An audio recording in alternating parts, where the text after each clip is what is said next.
What's up, everybody? 728 back with another video. Topic of today's video is Volkswagen reliability. I just now crossed 40,000 miles on my GTI, and I just kind of want to go over, you know, what's happened from the time I've owned the car, because I did buy this car used up until, you know, this 40,000 mile mark. Nothing's really happened. I know a lot of people will give you shit, you know, if you own a Volkswagen, your check engine light must be on, or, you know, some lame shit like that. And then of course with the Volkswagen diesel scandal, people want to say, well, how can you support Volkswagen? How can you? I'm like, man, shut the hell up, man. You know how many automakers get in trouble for doing shit like that? 728 rats! Let's not talk about, you know, come back, camera. Let's not talk about GM's issues with the damn keys where the car was cutting off and killing people. Or if you want to talk about Ford with their tire issue that they had with the Explorers, people still call them Exploders, even though it's not a fair name for them anymore. Toyota with the Priuses that would drive through walls and shit like that.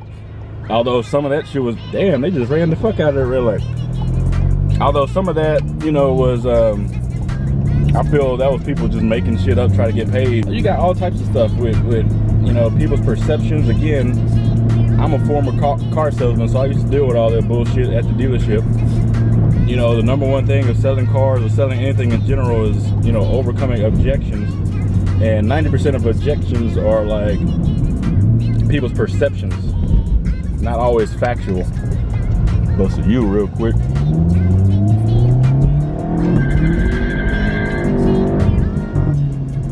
And then my big thing was, you know, people say, okay, Volkswagen's issues, electrical stuff, things break, blah, blah, blah. And then you look on a lot of the reliability, you know, metrics and surveys that are available online. You can Google this stuff, you can look it up for yourself. Chevy is the most awarded car company 3 years in a row. Liar!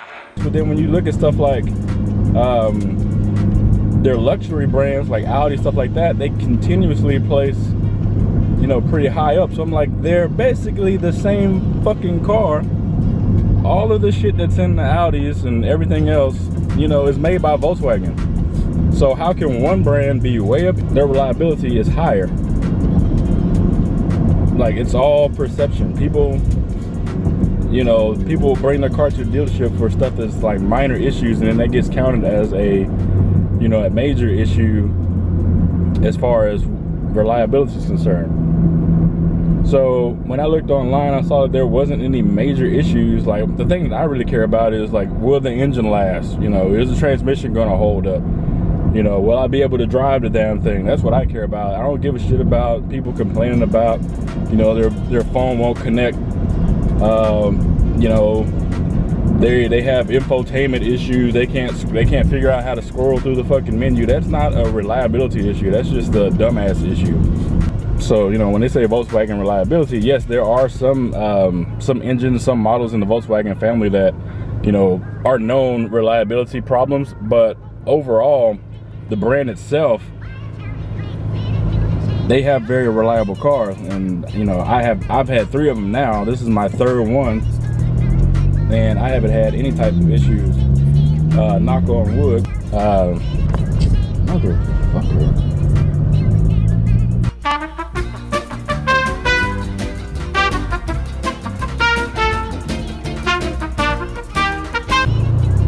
Keep having to fiddle with this camera mount.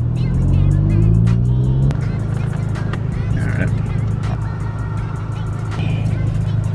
Situated. Shit better be still this time. Alright, so anyway, back to what I was saying about this car specifically. I haven't had any major issues. I've had 3 issues that are like a drop in the bucket. So the first issue was where I fucked up, and if you check out my video on that, you will see that, you know, there was just some shit that I was messing up. Secondly, I had an issue with the left rear tail light. It had condensation in it. That's not really a big issue. The tail light still worked and everything. I just didn't like seeing the little water spots and shit inside the taillight, so that was mainly cosmetic. You know, that's superficial shit. Car still worked just fine. And then the third one is an issue that I can't duplicate it. I don't really know what it is, but sometimes a little error message will pop up and it'll say leave car, or it says service vehicle leave and park, and then it goes away in like, you know, 2 seconds. It'll just pop up and go away, and it doesn't, like, nothing with the car happens. I looked online, they said it might just be a faulty sensor in the shift lever, so, you know, whatever to that. That's been it. I haven't had anything else. And then the interior, everything, it still looks brand new. There's no rattles. The only thing that rattles is this little compartment here, but I have my sunglasses in there, so they bump against each other and make a noise. The stuff in the glove box is damped. It's got a little felt liner in there, so that's not noisy either. Sometimes stuff in the hatch, you know, will shuffle around because your boy, you know, the way I drive, shit happens. Sometimes when it's cold outside, there's a little squeak in the front struts, but it goes away after you drive for a little bit. So overall, man, it's not really I don't have any real issues with this car. It's got like little naggles here and there, which everybody will have. I think sometimes this driver window, like when I go through the drive-through, you're supposed to be able to click it all the way down for it to roll all the way down by itself. Sometimes when I click it all the way down, it'll roll down to a point and then just kind of stop. You know, it's kind of big embarrassing when you're up there with the clerk. Your damn window goes down halfway, but it don't go down all the way. So I have to click it again. I don't know if I'm like releasing my finger at the wrong point or some shit, or it thinks I double clicked it. I don't know. So I don't know. Like I said, knock on wood, this shit might blow up tomorrow. Both our cars might need costly ass repairs. They just haven't snuck up on us yet. I don't know. But that's why I buy these cars used, pre-owned, certified, get the extended warranty. Make sure you cover your ass. You never really know what's gonna happen. If you want a little bit more advice on that, you can check out my other video that I have on car buying tips. You know, what you should look out for, what you should get when you do your vehicle purchase to try to protect your investment, protect yourself, make sure you don't get screwed over, all that good stuff. So yeah, I'm coming up on 40,000 miles.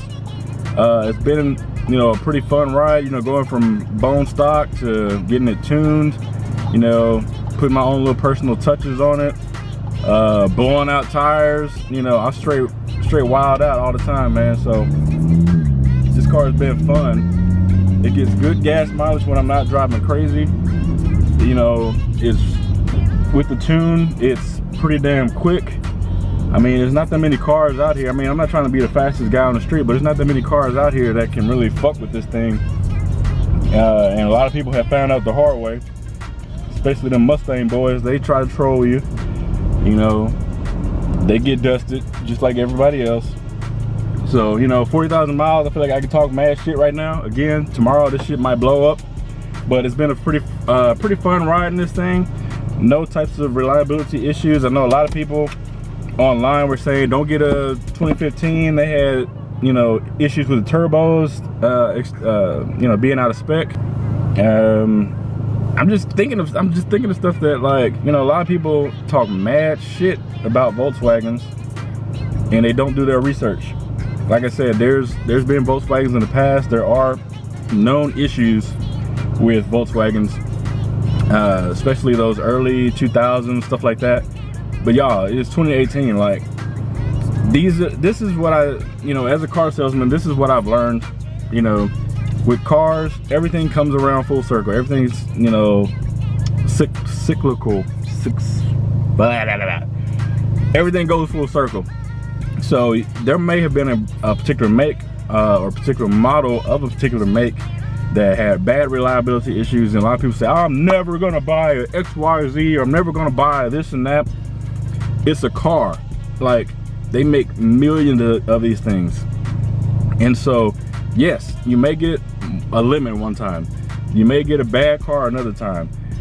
But that doesn't mean that you know, as a whole, that particular brand or that particular car is bad. It isn't until you see, you know, data over a long period of time that you can get a conclusive idea of, you know, is that car brand bad? Is that particular car model bad? And then you can make that determination. But then, you know, a lot of car makers buy out other car makers. They do all these different partnerships. A lot of the suppliers make the same parts for, I'm sure, your favorite brand. And so a lot of stuff in this car industry is already mixed up anyway. There's so many different components to cars that are made by just standard manufacturers and not OEMs, that when they say, oh, this part broke in my car, it might not even been made by the car manufacturer. Look at the competitors, look at their reliability ratings for that particular car, and make your own determination. Again, I could have just got a good one. I could just be lucky and got 3 good ones. But 40,000 miles, this thing's holding up pretty good. The interior's good, the seats are good, the door panels are straight. You know, there's no creaking, like there's nothing happening here, nothing on the armrest is like wiggly, jiggly. Everything's good. Even, like, I know a lot of people say that the leather on the steering wheel is kind of cheap. I mean, just gotta kind of keep it clean. I know mine's kind of right now, but it still feels good. I wish the steering wheel was a little bit thicker, you know, whatever. It's supposed to be a sports car, you know, a little bit thicker on the steering wheel. The Mark 6 and Mark 5 GTIs had dope ass steering wheels, man. They were like thick, meaty, whatever. Like, my door handles don't squeak, like nothing on this, everything on this car was like put together very well, especially the interior. And, you know, sometimes you get in, you know, the bolsters on the seats kind of get worn. That was one thing I didn't like about my previous one, is that the thigh bolster and the bolster that's kind of on your side over here, because the way you got to get in and get out of these seats, they kind of got worn fast. But it seems like they kind of thickened the material on these to where that doesn't happen. You know, even when my friend Money Mills got in the car, he said these seats are real tight. They are pretty tight. It just depends on your size. Like, I'm kind of a big dude, so they tight on me. But smaller people might be able to get in and out of these without rubbing the booty cheeks all on the bolsters. But, you know, I just kind of fall in this. I don't really do like no special like maneuver or whatever. I just kind of get in and it's still holding up for me. I got nothing else, man. I really got no complaints, man. Some of the previous cars I've owned, you know, 20-30,000 miles, you already got interior noises, you got suspension clanks and clunks, you got tires wearing out all fast and odd and even. You try to get them aligned and it's still like I haven't had any of those issues. The car drives track straight. These roads out here are trash, junk ass, and potholes galore. And like, sometimes you just can't avoid them. You just bam, and you just hope that you didn't fuck up your alignment or any of your tow arms, you know, camber and all this shit's not out of whack. You know, this might still drive straight. Again, 40,000 miles up here in Texas. Summertime heat boiling the fuck out of your body. So guess how your car feels, you know, when it's sitting outside. I haven't had any crazy, like, the rubber seals and stuff are still good. They're not all dry and flaking off and all that shit. I don't think that would happen with most cars at 40,000 miles, but, you know, some cars around this point start, you know, the little plastic on the outside start looking ashy. You know, you gotta, like, lotion your car, bro. Your car look real mad dusty right now. That's all I really wanted to say. Give y'all an update on the 40,000 miles of this car. Plus, the car is also tuned as well. It's been tuned for about, I would say, 15,000 miles or so, and I haven't had any complaints with the tune, haven't had any complaints with the turbo, haven't had any weird idling issues, any weird surging issues. And this has been through all seasons. Like, wintertime it drives perfect, summertime it drives perfect.